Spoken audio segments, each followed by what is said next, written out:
All right, for our last segment, I can't really say topics. It's viewer topics. So if you have anything that you would like to discuss, feel free to do so. If not, everybody just put your hand down, and we will just quietly push the ending credits button here.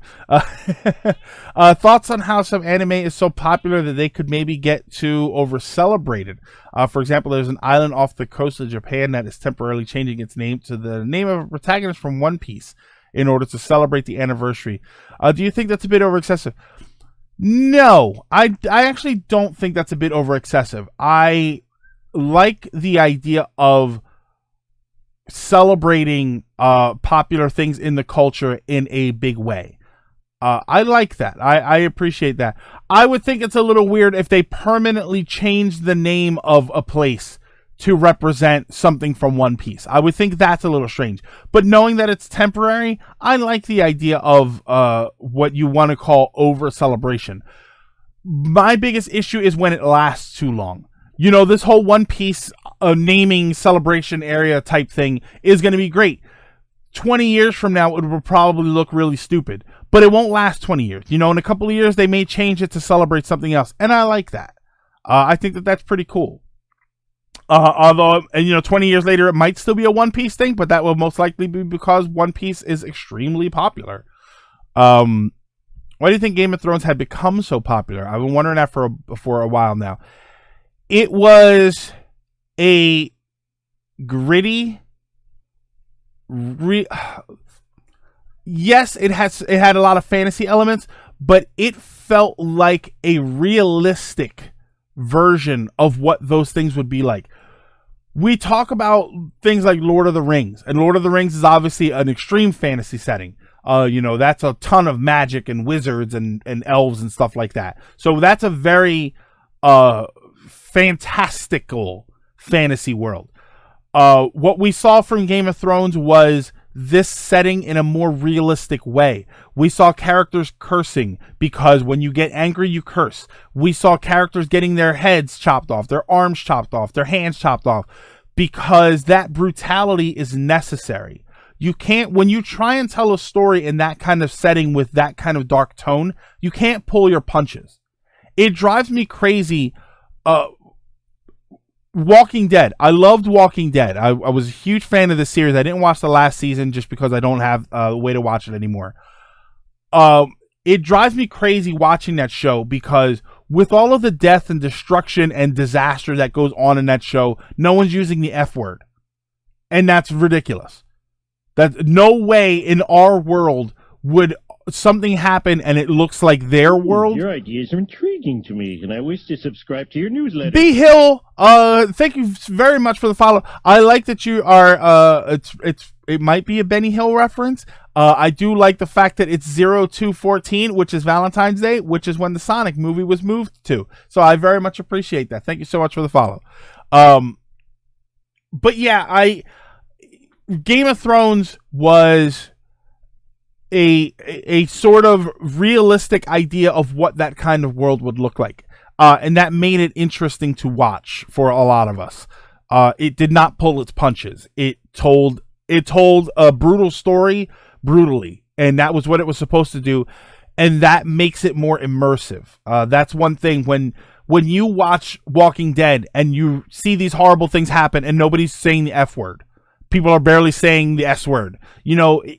You watch it and you think they're not reacting as much as they should be reacting. And that takes you out of the immersion of the show. Game of Thrones didn't have to worry about that. Game of Thrones was totally fine because when it was time to curse, it was time to curse. When it was time to show nudity, it was time to show nudity. When some guy got his head split in two, guess what? You saw his head get split in two. I think the only time they kind of pulled their punch was when they beheaded Ned Stark. And even then, if you look really quick, you do actually see it. But they kind of pulled their punch on that one, and I just think that was because it was in that situation we were supposed to see it from the people's eyes who loved him, and they would have looked away. Like, we would have looked away because we loved him so much. Jesus Walking Dead, the show was so slow compared to the graphic novels. That's why I stopped watching it. All right, DV Stewart, it threw me off because you said Jesus Walking Dead, and I thought that you were going to make some claim about what actually happened on Easter. Game of Thrones was able to get so many people watching it, being fantasy or one particular setting didn't seem to matter much at all. I think it does matter. I think the fact that it was that sort of world mattered very much, because we don't really see that sort of world represented in such a brutal way. Whenever you see that world, whenever you see the world of castles and wars and stuff like that, we see a relatively timid version of it.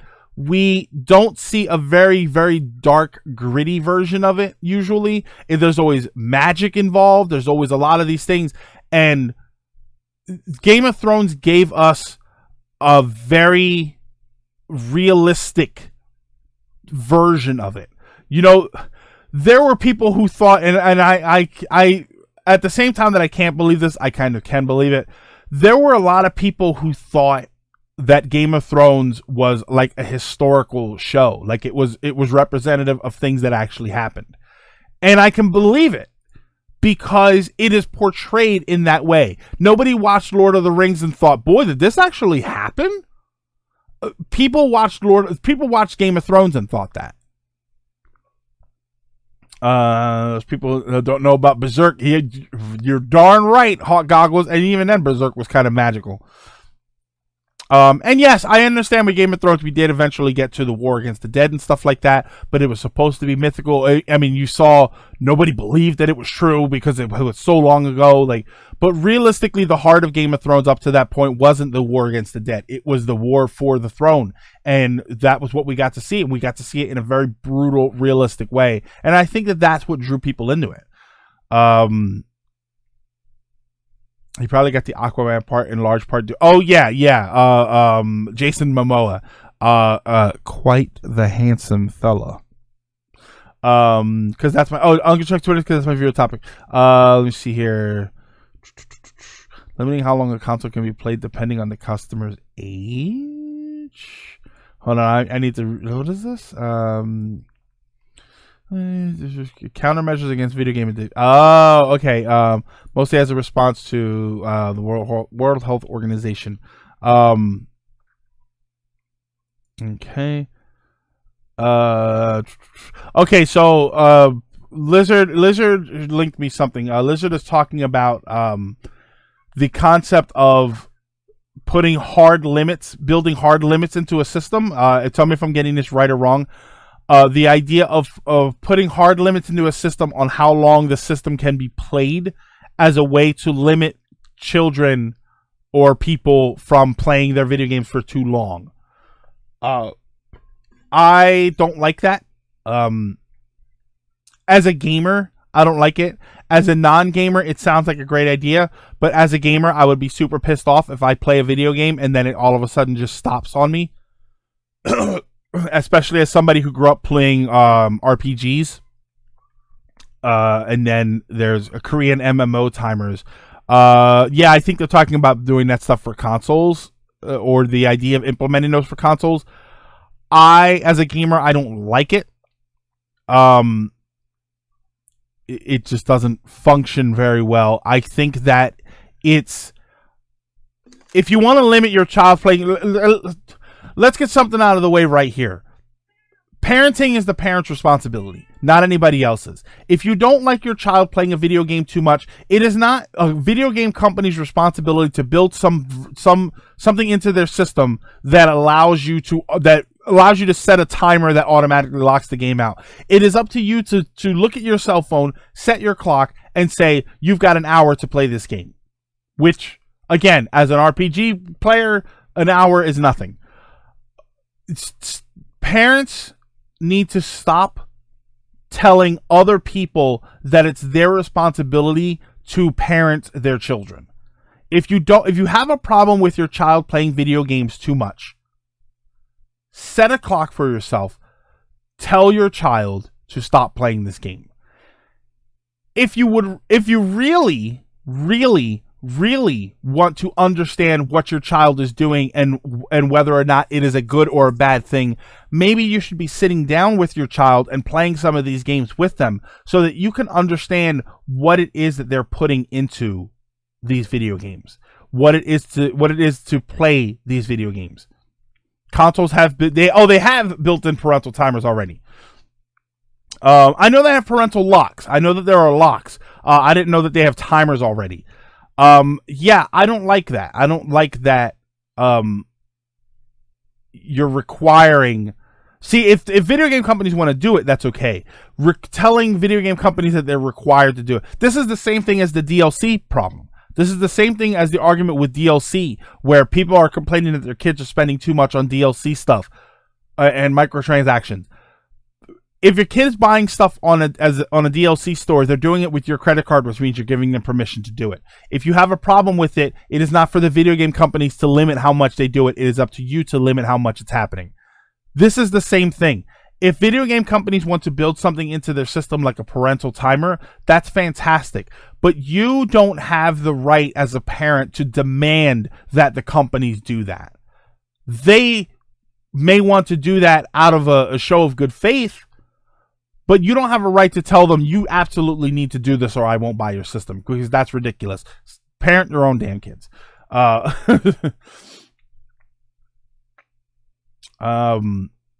Nintendo Switch has given parents the power to shut down their game their kids are playing. Thoughts on pre-order culture, like being able to pre-order a game before it ever releases. Fox, that's going to be, I think the older I get, the more this is going to be my answer for stuff like this. Don't do it. Don't do it. You need to be a smart consumer. Companies are out for your money. Companies are going to try and get your money. That's what they're going to try and do. You need to be a smart consumer. You need to understand that if you pre-order a game and you don't have any information on what that game's going to look like or how it's going to play, that is on you for pre-ordering that game. Don't do it. Wait for information. Wait for the game to come out. Pre-ordering the game does nothing. There is no benefit to pre-ordering a video game anymore other than physical benefits. And if that's what you're doing, then you're getting what you wanted. Don't pre-order games until you see enough of them to know that that's what you want. At this point, Cyberpunk 2077, I would probably pre-order it. Even though they're changing a lot of what we saw, what I did see was fantastic, and I think it would be fine to pre-order. I'm not going to get any benefit from pre-ordering it. I don't think that I'm going to go in the first day and they're going to be sold out of the game. I think they're going to have tons of the game. But it would be my fault to pre-order that game and then find out that it wasn't what I thought it was going to be.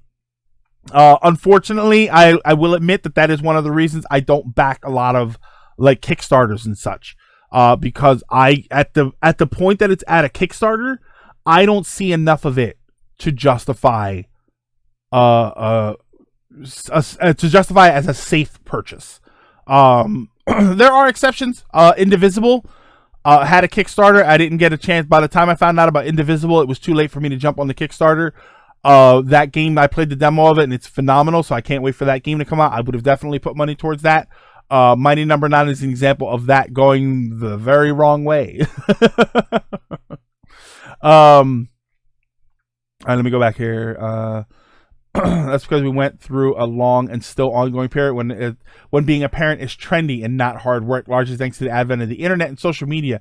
Yeah, DB. There's an idea, that the internet's going to do a lot of the work for you. That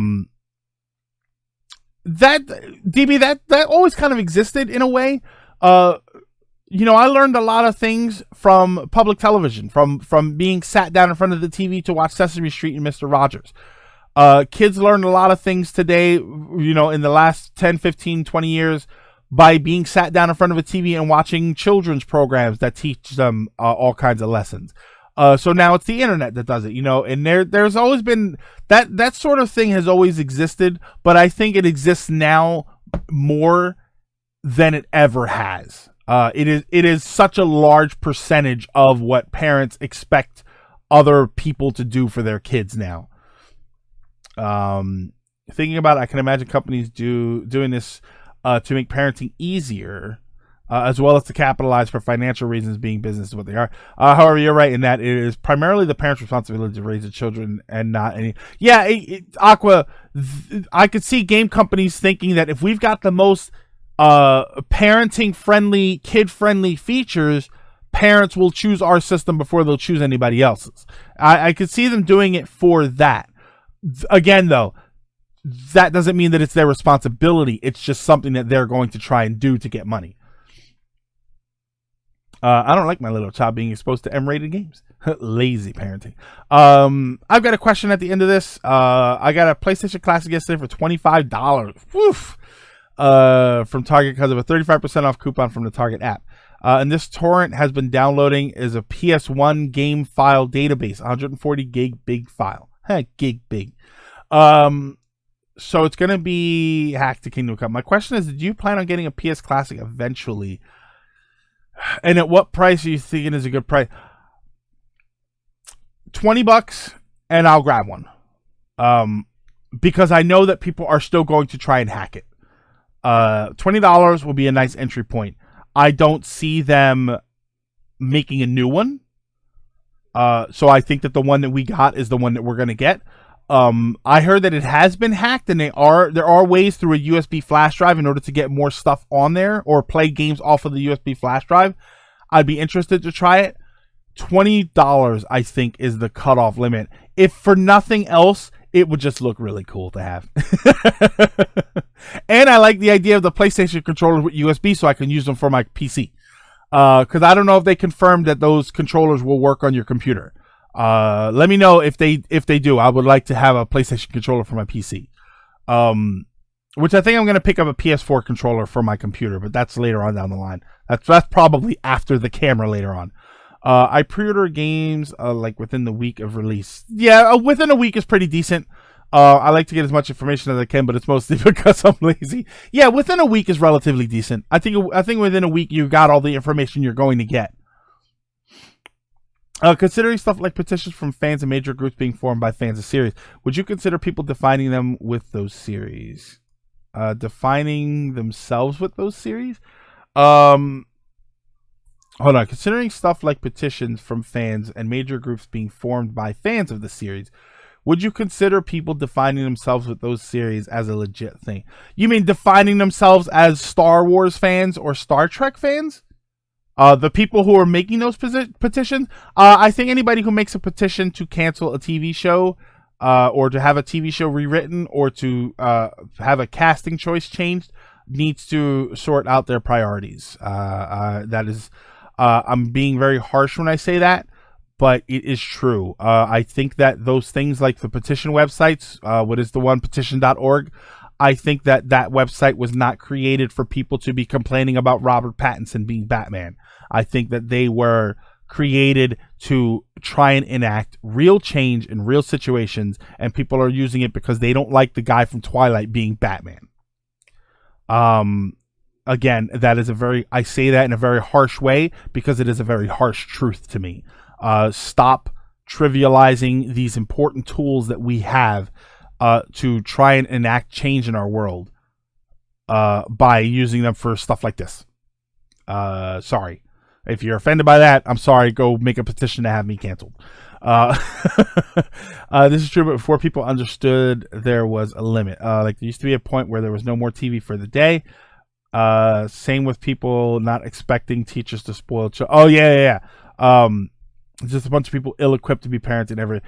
Yes, DB Stewart. That is a very unfortunate reality, is that there are a lot of people out there with kids that aren't willing to learn what it takes to be a parent and aren't willing to do what it takes to be a parent once they learn what it is. That is very sad. That is very sad to me, more than I'm actually willing to even talk about, to be completely honest. But yeah, that is a truth. Like people getting offended, complimented, as if the series. Oh yeah, as if the series is like, yeah, defining that. Yeah, oh, ruin my child. No, come on. You as a human being need to be bigger than some TV show series or some movie series. If you wanna say that you like sci-fi and you would identify yourself as a Star Wars fan before anything else, that's fine. But to act like your life is ruined because the last Star Wars movie had some weird, questionable scenes in it is, again, maybe sort out your priorities. And I don't say that as harshly as I would the other stuff, because for some people it is a priority. It is the entertainment that they look to escape the harshness of reality is a serious matter for some people. So I understand. I look at it as sports fans who get upset because their team is losing. You know, realistically, your life is not affected by this team losing.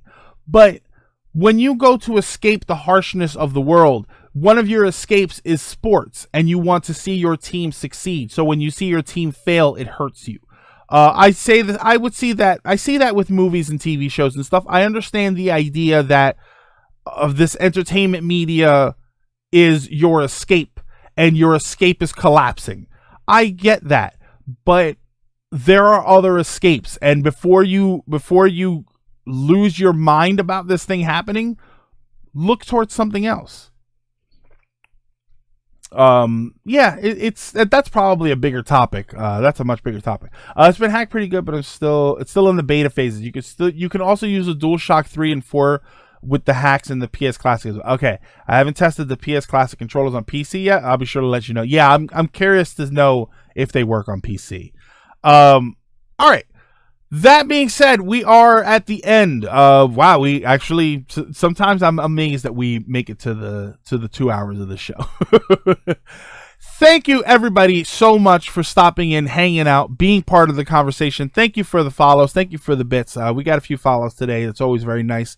If you are watching this live right now and you have not yet done so, please go ahead and click follow and consider subscribing, especially if you've got a Twitch Prime. That will give you a free free Twitch sub every month. So feel free to use that here. We only have a couple of emotes, but it's always fun to have them, and it's fun to have everybody here. Also check the links down below and follow me over on YouTube and Twitch. Twitter is where I will update as far as the streams that we're doing. If you're watching this on YouTube, also check the links down below and follow me over on Twitter and follow over on Twitch. We do this show every Friday at 5 p.m. to 7 p.m. Eastern. So you can stop in and be a part of the conversation. Obviously, there's our chat is open. There's not follower chat or sub chat or anything. So you can stop in and you can share your topics, share whatever you may want to share with us. Also, this is the first time I'm ever going to do this, so I feel a little dirty doing it, but I'm going to do it anyway. If you are watching this and you have made it to the end of this video, please go ahead and click like on the YouTube video. I don't do that normally. I don't normally solicit for that, but it does help with the algorithms. Algorithms. I don't have a button to celebrate algorithms. But it does help to do that, so please go ahead and click like on the video. Thank you so much everybody for stopping in. Have an amazing Memorial Day weekend. It's an extended weekend for a lot of people, so have fun, be safe out there, play some great games. You've got an extra day off, so play some extra long games, and I will talk to everybody next time.